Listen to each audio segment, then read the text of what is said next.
Acting. Di depan kamera ya Pak. Pak mundur Pak. Saya Pak temboknya Pak. Kalau memang kondisinya dia ada permasalahan dengan saraf tibia, reaksi yang timbul di bagian sini dia akan legok. Akan terjadi yang namanya atrofi, massa ototnya hilang, kemakan. Jadi kayak ada coakan begitu teman-teman, ya kan? Otot betis itu ada dua, di bagian sisi sini, ya, sisi luar sama sisi dalam, di bagian anterior sama di bagian posteriornya. Tuh, ini nggak nyaman, kencang banget. Tuh, waduh, tuh, ya. Efek yang akan terjadi pada saat ini dibiarkan, besar kemungkinan kalian akan merasakan yang namanya kram, ya. Tapi yang paling dikhawatirkan kram yang timbul itu pada saat kalian sedang tidur, itu yang nggak nyaman banget, itu nyeri banget, ya. Nih, oke, kita lihat ya posisinya di bagian tulang belakang. Banyak kasus-kasus, ya mungkin 90% ya pasien-pasien tanggabai didiagnosanya syaraf kejepit gitu ya. Dan itu dibuktikan dari hasil MRI atau dari hasil ronsen. Ya, sekarang gini teman-teman, kalau kondisinya kalian ada sakit di bagian pinggang nih gitu ya. Terus kalian mikir ini syaraf kejepit atau bukan gitu ya. Kalian belum ke dokter nih. Terus kalian pengen tahu ini masalahnya otot apa saraf gitu ya. Yang paling gampang cara untuk ngecek di area apakah memang ada bantalan atau ada saraf yang kejepit ya di area lumbar sini atau di area pinggang, paling gampangnya gini. Di area lumbar ini kalian minta bantuan sama orang rumah untuk digedor di tulang belakangnya khusus langsung tuh ya, digedor begini aja. Kalau memang kalian pada saat digedor gitu ada rasa sakit yang berlebihan, cenut gitu ya, udah dipastiin kemungkinan terjadi yang namanya spondylosis, terjadi peradangan di bagian area lumbar. Entah di mananya, tapi pokoknya intinya di situ dia ada masalah dengan radang gitu ya. Apakah karena bantalannya keluar atau memang karena memang ada masalah dengan bantal tulang belakangnya, tapi dengan kondisi ada rasa nyeri di sekitaran sini, berarti di situ dia ada masalah.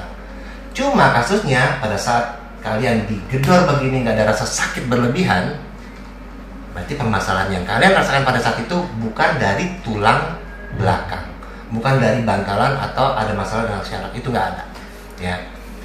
Terus sakitnya di mana? Wah, sakitnya di mana itu yang Kang Abe nggak tahu ya. Disitulah waktunya dibutuhkan penelusuran. Kan kalau tadi kan hanya untuk pengecekan secara sederhana gitu ya. Nah, kalau di sini kita coba cek permasalahannya. Tadi sakit nggak Pak? Saya belum pernah nanya ke beliau. Nggak sakit tuh beliau. Berarti permasalahan beliau itu nggak dari tulang belakang, nggak saraf kejepit gitu, bukan dari bantalan. Tapi bahkan beliau nggak mungkin kalau misalnya nggak ada keluhan, beliau nggak datang kemari, nggak berobat gitu ya, jauh-jauh dari Cimahi. Orang dari Jakarta ke Cimahi itu buat liburan gitu ya, dari suasana enak, nyaman, sejuk gitu ya. Ini kita lihat di bagian sini, piriform lagi nih ya, apa-apa yang berhubungan dengan nyeri otot di bagian bokong, tadi bilangnya saraf kejepit lagi, belum tentu gitu ya. Ini piriform, kalau seandainya memang si otot itu dia bengkak, dia pasti akan menekan saraf. Tapi kalau kondisinya kita tekan begini nggak ada rasa sakit yang dirasakan pasien, sakit nggak Pak? Enggak. Berarti posisinya dia bukan piriformis, gitu aja, bukan piriform sindrom nih di bokong sini, ya, tuh di sini. Kalian tekan aja. Kalau misalnya kalian memang dibilang divonis saraf kejepit gara-gara piriform sindromnya bengkak, tekan di sini. Kalau memang kalian nggak merasakan nyeri berlebihan kayak bisul dipencet, berarti permasalahannya bukan dari piriform.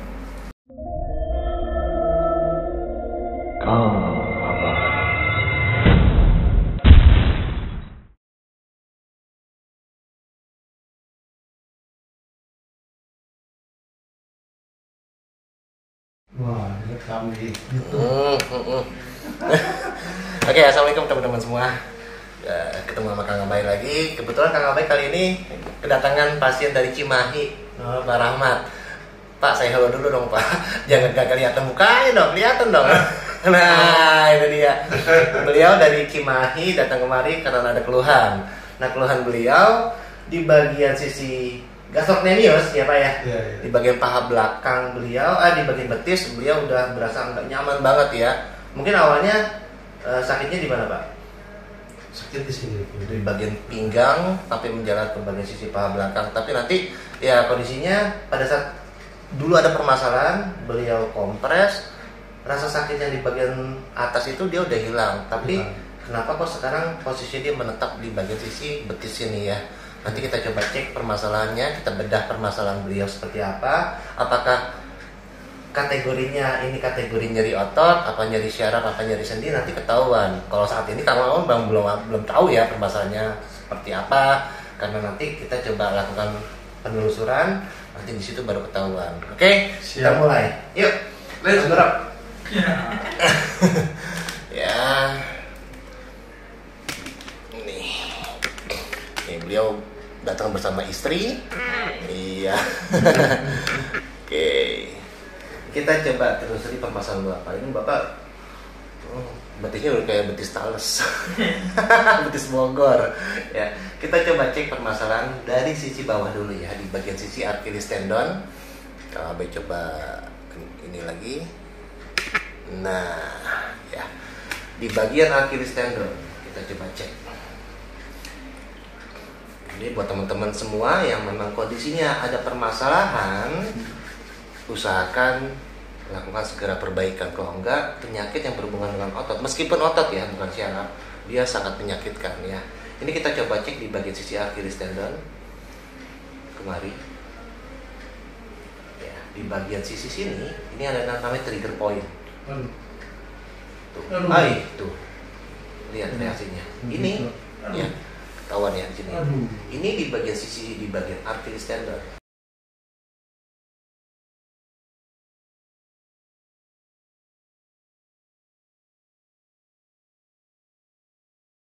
Kalau memang kondisinya dia ada permasalahan dengan saraf tibia, reaksi yang timbul di bagian sini dia akan legok, akan terjadi yang namanya atrofi, massa ototnya hilang, kemakan, jadi kayak ada coakan begitu teman-teman ya.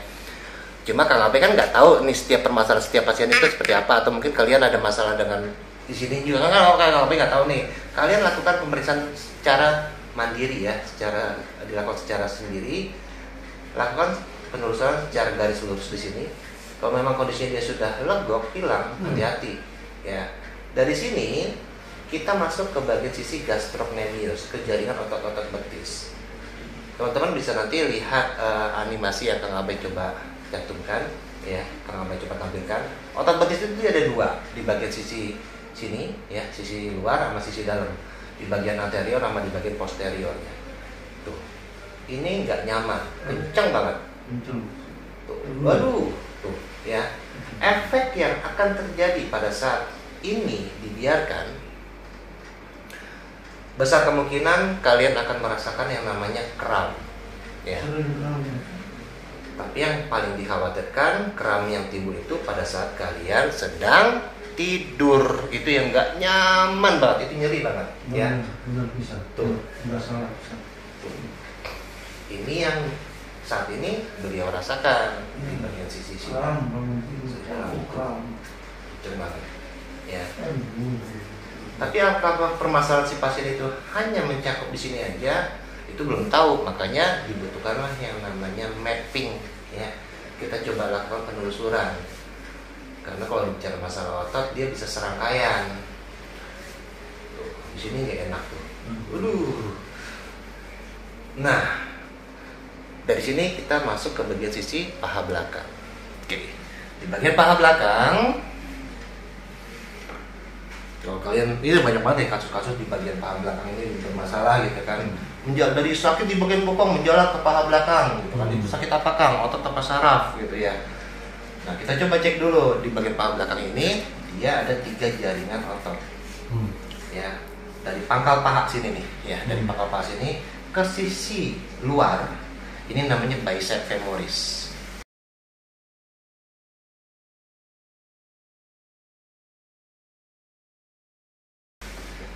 Di sini sampai ke sisi dalam namanya semitendinosus.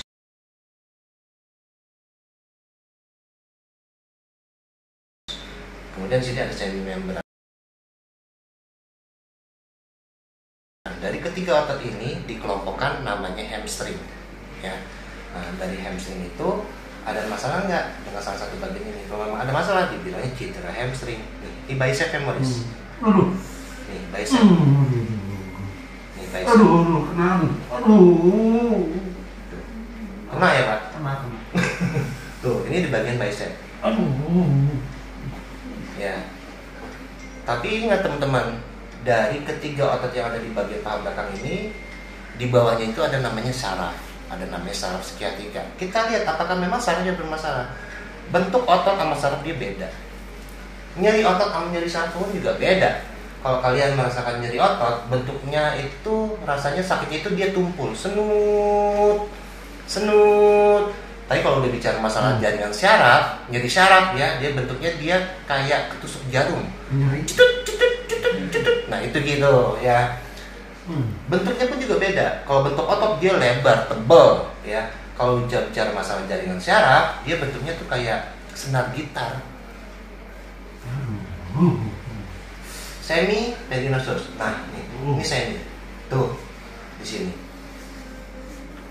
Jadi ada dua permasalahan di bagian semi tendinosus jadi bermasalah. Semi membran ini aman. Jadi dari ketiga otot yang ada di bagian paha belakang, pasien KKB saat ini dia ada masalah di bagian bicep femoris dan semitendinosus. Mau satu otot atau dua otot atau tiga otot kena, dibilangnya cedera hamstring gitu ya. Jadi bukan berarti kalau seandainya kalian ada masalah di bagian paha belakang langsung divonis yang namanya saraf kejepit. Jangan dulu percaya seperti itu ya. Relax. Kita coba cek di bagian sisi samping sini ya. Kita tekuk. Nah, kita coba telusuri lagi. Kang Abai nggak ada asisten untuk megang-megang HP, nggak megang-megang ini, makanya dibutuhkan ya sendiri gitu ya. Tuh, ini Pak di balik layar cara pembuatan Kang Abai bikin video tuh kayak gini. Gitu ya. Jadi memang bukan pasien-pasien settingan, bukan. Jadi memang pasien itu memang ada masalah. Kami coba untuk telusuri dan ini kita coba lakukan perbaikan dan dilihat oleh banyak orang. Karena itu Bentuk. Nih, kita coba cek di sini ya, di bagian vastus lateralis dan iliac tibial band.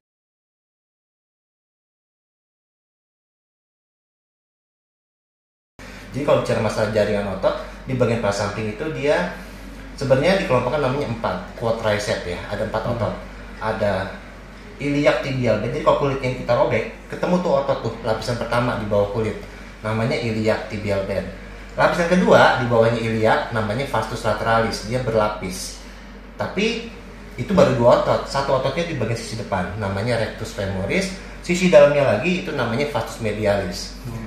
Tapi kita lihat di sini, kalau memang kondisinya di sini sudah terjadi pembengkakan, kalau siapapun orangnya, dia pasti dirinya nggak akan bisa lama. Jalan pun juga nggak bisa jalan jauh. Ya, kita coba cek. Moga-moga nggak ada, Bapak. aduh. Nih. Aduh. Di bagian vastus lateralis dan iliac tibial dia belum ada pembengkakan, ya. Belum. Baru terjadi namanya tension, terjadi tegang otot, atau bahasa kerennya namanya spasme otot, ya. Tuh. Bapak masih oke. Aduh. Nggak terlalu bermasalah untuk masalah jalan atau diri. Tapi banyak kasus kalau ya pasien-pasien dia keluhannya, Kang diri lama udah nggak kuat, jangankan masak air aja, dia udah nggak nyaman banget. Nyuci piring dia udah gak nyaman banget gitu ya. Jalan lama gak akan kuat, hitungannya cuma meter, bukannya menit ya, meter, 5 meter, 10 meter itu dia harus duduk aja. Kalau enggak nyerinya itu di sini. Nyerinya di sini di bagian panggul sampai ke bagian sisi luar betis. Jadi kalau seandainya kalian punya keluhan seperti itu, cek dulu ini. Jangan dulu dikait-kaitin sama tulang belakang, gitu ya. Itu pesan Kang Abai. Lurusin. Bukan apa-apa, karena banyak misinformation. Apa-apa yang berhubungan dengan nyeri di bagian pinggang dibilangnya saraf kejepit gitu loh. Sakit di bokong saraf kejepit, sakit di pinggang saraf kejepit. Enggak semuanya permasalahan itu gimana kok jaringan tulang ataupun saraf. Makanya kita coba lakukan penelusuran. Yang saya bingung ini entah kekurangan informasi diri saya atau saya tahu ya. Ada dokter syaraf memang berhubungan dengan syaraf. Ada dokter ortopedi yang berhubungan dengan tulang. Ada dokter rehab. Ada sih dokter otot? Nggak ada ya. Nggak ada dokter yang ngurut-ngurut kayak gitu ya, maksudnya ngeraba gitu ya. Harusnya kan dokter syaraf dia menangkap otot gitu ya, atau dokter ortopedi dia menangkap otot. Cuma sayangnya dokter syaraf ini nggak pernah mau ngeraba, hanya mendengar keluhan, mendiagnosa, langsung dia ambil tindakan untuk foto pencitraan gitu ya, entah di ronsen, entah di MRI, baru deh. Kalau memang kondisinya dia lebih mengarah ke otot, dilemparnya ke fisioterapi, gitu. Di fisioterapi pun juga nggak pernah yang namanya melakukan penelusuran, hanya mendapatkan diagnosa dari dokter syaraf, dilakukanlah yang misalnya kayak di TENS atau di infrared gitu ya, atau di traksi, ya itu nggak menyelesaikan permasalahan, gitu. Makanya di sini kita coba cek, kita coba telusuri permasalahan si pasien. Nah dari sini teman-teman, ya penekanannya moderat, nggak terlalu berlebihan, tapi nggak terlalu lembut juga gitu ya. Pokoknya harus pas. Di bagian akhir sternum, nih di sini, ini nggak enak, nggak nyaman.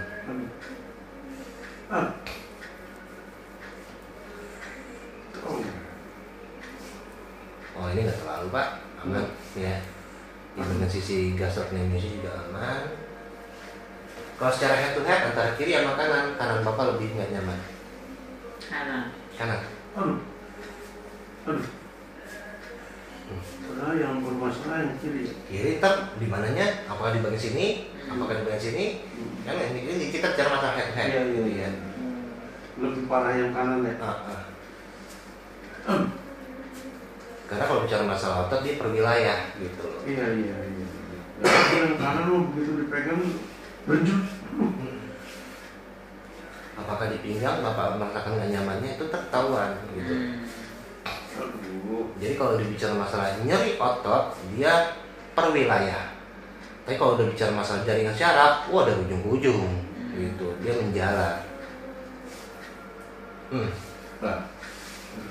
Kencang sini doang. Oke. Kita masuk ke bagian sisi paha belakang.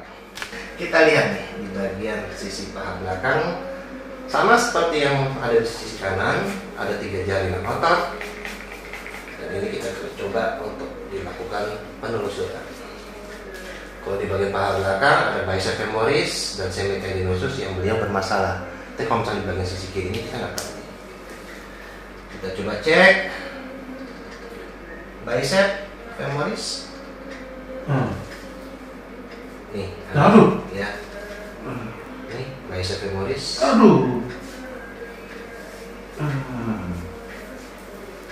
Semi. Bapak lebih kencangnya di bagian semitendinosusnya. Nih.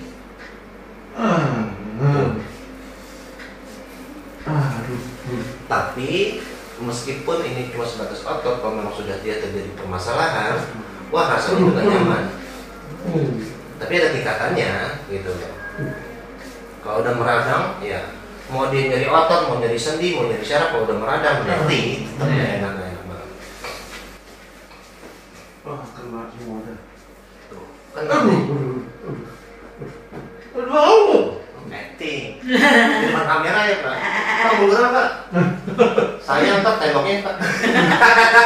Bukan kepalanya yang sayang ya, temboknya sayang. Ya.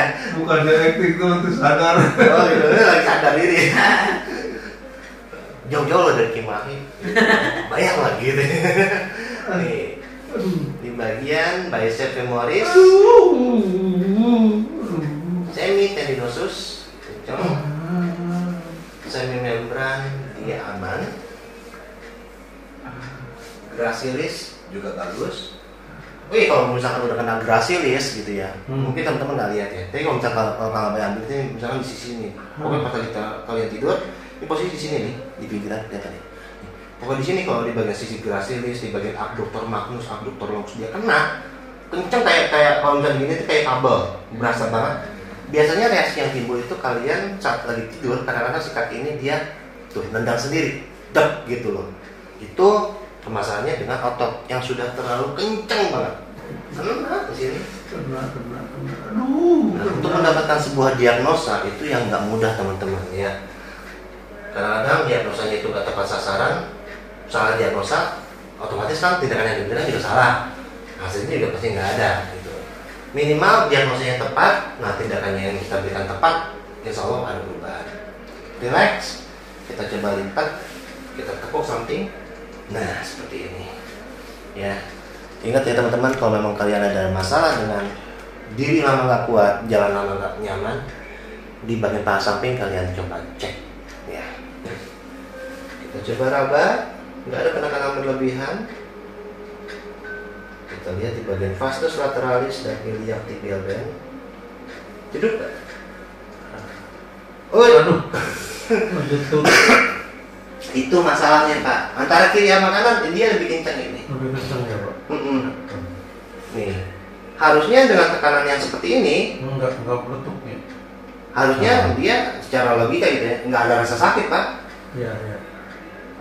Aduh. Ya, Aduh. kelihatan nggak tekarannya nih? Nih. Aduh, nggak meletup. Aduh. Itu masalahnya di sini. Aduh. Nih, Bener. nih. Aduh. Nah, permasalahan di bagian vastus lateralis dan iliac tibial band ini kan otot ya. Otot ini dia memanjang sampai ke bagian head of fibula. Jadi kepala tulangnya fibula sini. Ini fibula ini tulang ya. Tulang yang ada di bagian kaki bawah sini ya. Dari sini sampai ke mata kaki sini nih. Ini namanya tulang fibula. Kalau ototnya sudah bengkak, otot ini akan memendek. Nah pada saat sudah terjadi pemendekan otot, seakan-akan tulang itu kayak ketarik ke atas gitu teman-teman. Jadi kayak tulang ketarik gimana sih, nyeri di sini nih. Sampai akhirnya timbullah permasalahan dengan saraf fibula. Dari sini udah ada masalah, efeknya kebas ya di bagian telapak kaki. Tuh, di bagian telapak kaki bermasalah, entar jempol kalian sama tunjuk kalian itu dia nggak bisa digerakin alias lengket. Kalau misalnya kalian pengen ngerasain yang namanya ubin, kalian guyur aja pakai minyak goreng, terus kalian jalan di situ tuh, nggak enak gitu loh. Nah sama seperti itu kondisinya orang-orang udah ada masalah dengan permasalahan di bagian telapak kaki, itu dia lengket saat dia menampak, itu nggak apa. Ini berawal dari permasalahan di bagian vastus lateralis dan iliac tibial band.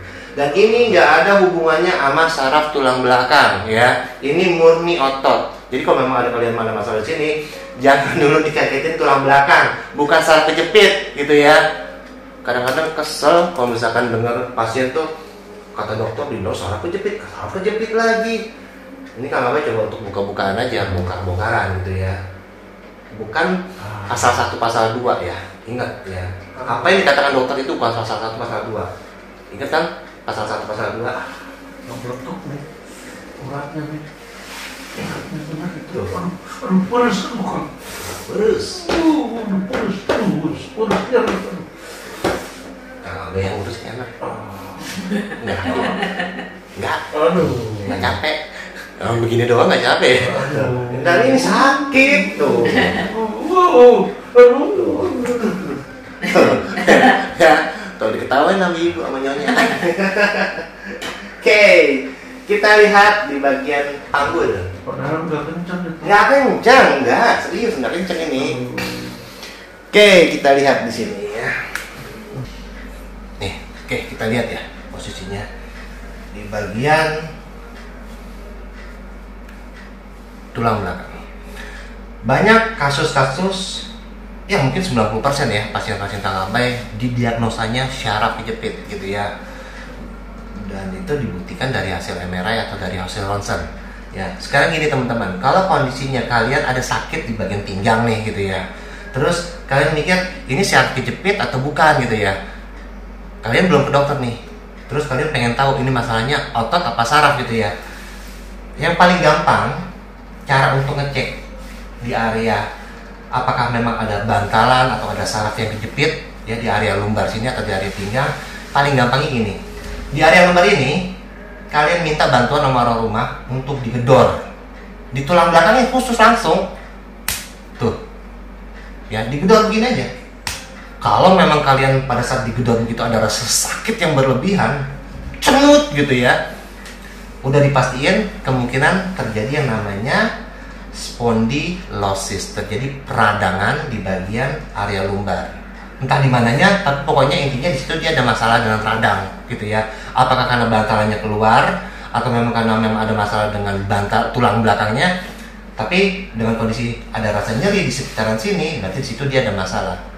Cuma kasusnya pada saat kalian digedor begini nggak ada rasa sakit berlebihan, berarti permasalahan yang kalian rasakan pada saat itu bukan dari tulang belakang, bukan dari bantalan atau ada masalah dengan syaraf, itu nggak ada ya. Terus sakitnya di mana? Wah, sakitnya di mana itu yang Kang Abe nggak tahu ya. Disitulah waktunya dibutuhkan penelusuran. Kan kalau tadi kan hanya untuk pengecekan secara sederhana gitu ya. Nah, kalau di sini kita coba cek permasalahannya. Tadi sakit nggak Pak? Saya belum lupa nanya ke beliau. Nggak sakit tuh beliau. Berarti permasalahan beliau itu nggak dari tulang belakang, nggak saraf kejepit, gitu, bukan dari bantalan. Tapi bahkan beliau nggak mungkin kalau misalnya nggak ada keluhan, mereka beliau nggak datang kemari, nggak berobat gitu ya, jauh-jauh dari Cimahi. Orang dari Jakarta ke Cimahi itu buat liburan gitu ya, jadi suasana enak, nyaman, sejuk gitu ya. Ini kita lihat di bagian sini, piriform lagi nih ya, apa-apa yang berhubungan dengan nyeri otot di bagian bokong, kita dibilang saraf kejepit lagi, belum tentu gitu ya. Ini piriform, kalau saat memang si otot itu dia bengkak, dia pasti akan menekan saraf.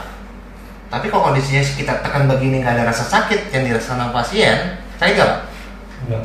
Berarti posisinya dia bukan piriformis, gitu aja, bukan piriform syndrome nih di bokong sini, ya, tuh di sini. Kalian tekan aja. Kalau misalnya kalian memang dibilang divonis saraf kejepit gara-gara piriform syndrome-nya bengkak, tekan di sini. Kalau memang kalian nggak merasakan nyeri berlebihan kayak bisul dipencet, berarti permasalahannya bukan dari piriform. Kita masuk ke bagian sisi gluteus. Di sini gluteus medius minimus. Cetup.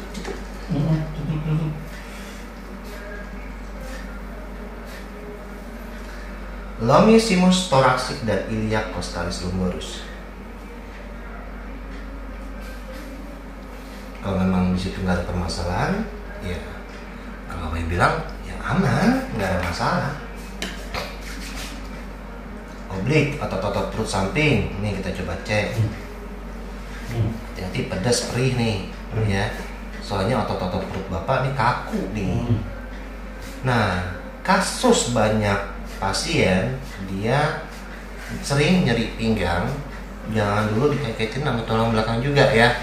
Cek dulu yang namanya otot pinggang. Otot pinggang itu terdiri dari apa aja sih? 80% otot pinggang didominasi sama otot perut.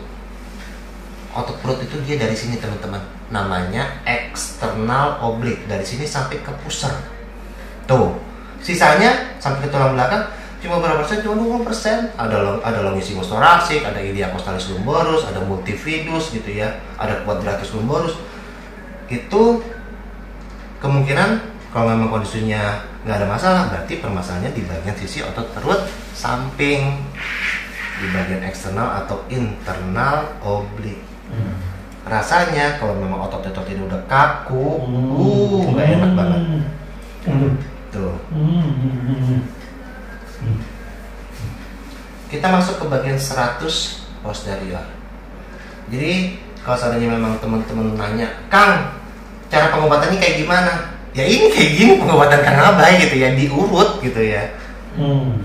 Jadi nggak pakai resep-resep yang kayak di dokter, nggak disuntik-suntik, nggak ditusuk-tusuk jarum, nggak dicolek-colek gitu ya, nggak, diurut. Berarti Kang Abai tukang urut? Ya memang tukang urut gitu kan. Ini apaan gitu? Kang Abai tukang urut, ngurut. Nih, tuh di bagian 100 posterior. Ini kaku, tapi nggak parah-parah banget gitu. Kalau sini udah meradang, ya Allah Pak, jangan pun Bapak gerak badan, nafas panjang aja di sini itu nyerinya minta ampun. Dan banyak di luar sana tuh kasus-kasus seperti ini. Mereka bingung gitu ya. di bagian 100 posterior, kan aja di sini. Pada saat mereka nafas, nyerinya di sini nih, di bagian anterior. Ini 100 posterior, tapi di bagian 100 anteriornya dia kenceng banget. Nyeri banget. Kan kok ngurutnya dari bawah ke atas, nggak dari atas ke bawah gitu ya. Kadang-kadang itu pertanyaan-pertanyaan konyol gitu ya. Beneran, ibaratnya apa ya? Banyak yang sok tahu, sok pinter gitu ya. Jadinya menyalahkan orang. Ingat teman-teman, keilmuan seorang ya, seorang manusia, ibaratnya kayak apa ya, air di ujung jari pada saat dicelupkan ke dalam lautan. Jadi ilmu yang mereka punya itu hanya seujung jari segini doang, sedangkan lautan itu adalah ilmu pengetahuan. Jangan merasa diri kalian itu paling pintar, paling benar dan suka menyalahkan. Jangan gitu ya. Karena permasalahan-permasalahan itu yang kadang-kadang bisa bikin dibilang itu ya warga 62 atau sok pintar gitu loh ya. Jangan suka menyalahkan gitu loh. Kalau memang kalian nggak paham atau punya ilmu tapi cuma sedikit doang, jangan merasa dirinya paling jago gitu loh ya. Ngurut mah boleh ke atas ya, boleh ke bawah, asal jangan kayak setrikaan atas bawah itu jangan boleh gitu ya. Kalau kita bicara masalah pembuluh darah aja, ada arteri pembuluh darah vena ya, ada arteri, ada pembuluh darah vena, dia bolak-balik gitu ya.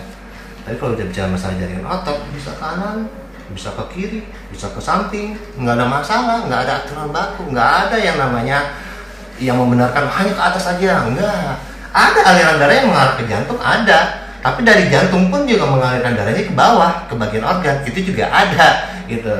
Jadi kalau bicara masalah jaringan otot, soft tissue yang kita ambil, misalkan kalian ngurutnya kayak ngurut apa ya, lulur, begini ya, itu nggak masalah, ya kan? Nggak ada masalah, bisa mengarah ke jantung, bisa juga dari jantung ke bawah ya. Untuk dari jantung itu kan sebagai pompa ya, mengalirkan darah itu ke organ-organ, itu nggak ada masalah.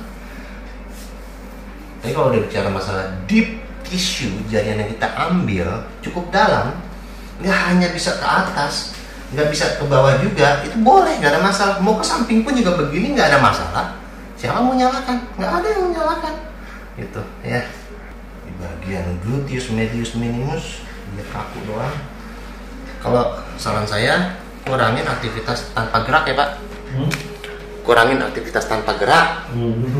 Duduk lama berjam-jam, usahakan kurangin.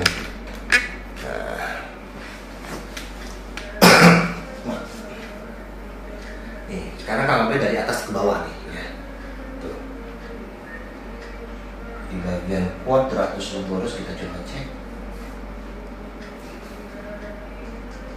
Aman? Nggak ada masalah, saya jamin tulang belakang Bapak aman. Di bagian sampingnya tulang juga, di bagian sinus toraksik, iliakostalis, di bagian 100 posterior hanya sedikit kaku nih. Di bokong itu ada banyak, ada sakroiliac, pertemuan antar tulang sakrum sama tulang ilium gitu ya. Ada tulang ekor di sini, ada koksik ya. Ada piriform, ada gluteus group, ada gluteus maximus, medius minimus, ada obturator, ada gemellus.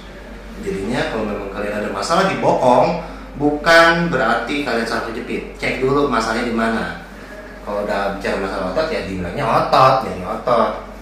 Gitu. Kalau udah bicara masalah saraf ya pasti dibilangnya saraf kejepit. Oke, kita masuk ke bagian sisi kiri. Banyak kasus-kasus yang permasalahannya itu di bagian sampingnya area lumbar, di sekitaran sini nyeri. Itu gara-gara ngangkat sesuatu cuma mengandalkan power doang. Kalau kalian merasakan wah sakit di bagian pinggang, kalian cek dulu nih. Bukan dikaitkan dengan masa lalu ya. Kadang-kadang ya kita berobat, wah dulu bapak pernah jatuh ya, dulunya kapan gitu ya, 10 tahun yang lalu gitu ya. Enggak teman-teman, jadi jangan dulu dikait-kaitkan sama masa lalu gitu ya. Kait-kaitkan malah dengan aktivitas yang kalian lakukan selama ini. Aktivitas dilakukan tanpa gerak, ya aktivitas duduk lama gitu ya. Kan kebanyakan kan orang bekerja kan di depan komputer gitu sekarang ini ya. Itu aktivitas duduk lama itu bisa mengakibatkan terjadinya kekakuan. Nah kekakuan itu bisa menimbulkan rasa nyeri. Ditambah lagi dengan kondisinya si badan itu kaku, otot-ototnya melemah, otot rangkanya ini melemah karena berjalannya waktu, bertambahnya usia, otot rangka akan terjadi penurunan kualitas kalau memang nggak dilatih ya. Nah, dari penurunan kualitas itulah yang bisa menyebabkan permasalahan cedera. Entah kita ngedorong, kita ngangkat, kita ngegeser, itu yang bisa mengakibatkan permasalahan nyeri. Entah dibilangnya saraf kejepit lagi, apa-apa saraf kejepit, tulang belakang lagi yang disalahin. Kasihan tulang belakang ya. Iya, kambing hitam mulu. Udah kayak COVID aja dulu. Bersin, batuk, COVID. Batuk apa demam, COVID. Sakit perut, COVID. Nyeri otot, COVID. Dulu kayak gitu, iya kan? Tapi nanti masyarakat semakin lama semakin pinter gitu loh. Mereka paham dengan permasalahan mereka. Jadi beberapa kategori dokter oknum ya nanti mereka akan menyingkir sendiri, Pak. Bapak balik badan, relax, terlentang, sip. Segar ya. Gitu teman-teman ya. Oke. Kalau hasil diagnosa Kang Abai untuk pasien kali ini, beliau saat ini bermasalah dengan cedera otot, khususnya di bagian paha belakang. Dibilangnya cedera hamstring, Pak. Nah, hamstring itu dibagi 3. Ada bicep femoris, semi tendon, atau semi membran. Masalahnya cuma nggak terlalu parah, cuma di bagian satu otot nih. Kalau untuk sisi kanan, dia cuma di bagian bicep femoris doang. Sisi kiri nggak terlalu bermasalah, gitu ya. Cuma memang sudah terjadi ketegangan. Tapi paha sampingnya Bapak di sini nih dia lebih bengkak dibandingkan sisi kanan. Beda, bingung ya? Gitu. Kok satu badan tuh beda-beda gitu ya? Nah itu dia permasalahannya. Nah, dari kasus yang Bapak rasakan saat ini, karena memang ada masalah dengan sisi paha belakang, wajib latihan untuk di bagian paha belakang. Nah, latihannya kedua kaki tekuk, dua-duanya. Ini latihan yang harus dilakukan sama pasien kalau memang kondisinya sudah terindikasi, oh dia cederanya di bagian hamstring nih. Latihan hamstring. Nah, latihan hamstring itu bisa dengan latihan-latihan ini, seperti ini, ya. Satu kaki seperti ini, kalau bisa dibantu dengan orang rumah. Ini ke bahu, ini seperti ini, ya posisinya. Nanti Bapak jangan dorong balik, ya, relax aja. Entah ibu, entah anak, nanti yang dorong Bapak posisinya sampai ke mengarah ke dada. Relax. Tuh. Kita dorong. Aduh, 1, sakit. 2, 3, 4, 5, 6, 7, 8, 9 detik. Berasa? Terasa. Di sini. Terasa. Iya. Terasa. Tuh, latihan seperti ini. Ntar saya kasih latihannya. Saya kirimin videonya. Ya. Jadi ini ibaratnya ada gambaran. Oh, apa sih yang harus dilatih? Nah, latihannya seperti ini, Pak. Ya. Kiri kanan. Latihannya nggak lama, hitungannya detik. Setiap 9 detik kita ganti. Lakukan 3 kali pengulangan. Ini ke bahu, tuh, ya. Lemesin, jangan dorong balik. Karena kekuatan orang rumah belum tentu kuat seperti saya, Pak. Jadi posisi kalau sama-sama saling dorong, ntar ya, berak, ntar gitu nggak bisa, lemas, tuh. Aduh. Ini Bapak udah nggak mau didorong lagi. Udah nggak mau, Bapak jadi kayak defense, nahan. Saya dorong lagi nih, nggak mau. Ini kita dorong ulang. Yang di sini nih, yang di bagian kaki yang satunya ini kita dorong ke depan. Tuh, 1, 2, 3, 4, 5, 6, 7, 8, 9, lepas. Gitu ya. Itu yang harus Bapak lakukan. Dan masih banyak gerakan-gerakan yang saya kasih nanti ya. Cuma nanti entah daripada lupa, saya kirimin ke WhatsApp Bapak untuk ditonton plus dipraktekin. Ya, prakteknya mulai besok lah. Terus PR yang kedua, saya minta nanti di bagian paha belakang Bapak kompres dengan es batu. Waktunya bebas, Bapak mau siang hari silakan, mau malam hari ya silakan, terserah. Minimal sehari sekali Bapak kompres sama es batu. Mau digosok-gosok boleh, ditempel boleh gitu ya, sampai alat kompresnya dia mencair. Jadi anggaplah misalnya ini es batu nih, Bapak tempel nih di sini di bagian pangkal paha nih. Udah gak nyaman, Bapak pindahin ke satunya lagi. Udah gak nyaman lagi, pindahin lagi. Jadi pindah-pindah. Jangan didiemin terus-terusan. Karena yang ada kebakar kayak di betis. Tuh ya, jadi ice burn, kebakar karena es batu. Jangan ya, angkat tempel sampai si alat kompresnya mencair. Kita evaluasi selama kurang lebih 10 hari ke depan ya. Untuk terapi kedua itu antara 10 sampai 15 hari dilakukan ya. Nanti saya minta setiap hari selama 10 hari ke depan Bapak latihan, kita evaluasi sama-sama. Moga-moga nanti di pertemuan kedua ini udah ada perubahan yang signifikan ya. Oke, itu aja yang saya bisa bantu ya Bapak ya. Oke teman-teman, itu aja yang Kak Abi bisa coba share ya kali ini. Beliau dari Cimahi, Pak Rahmat, moga-moga ya sembuh ya. Minta doanya buat pasien-pasien Kang Abay yang berobat di klinik Kang Abay. Teman-teman juga ya, sehat selalu ya. Seperti biasa Kang Abay selalu ucapkan, sebarkanlah ilmu meskipun hanya satu ayat. Salam. Nah.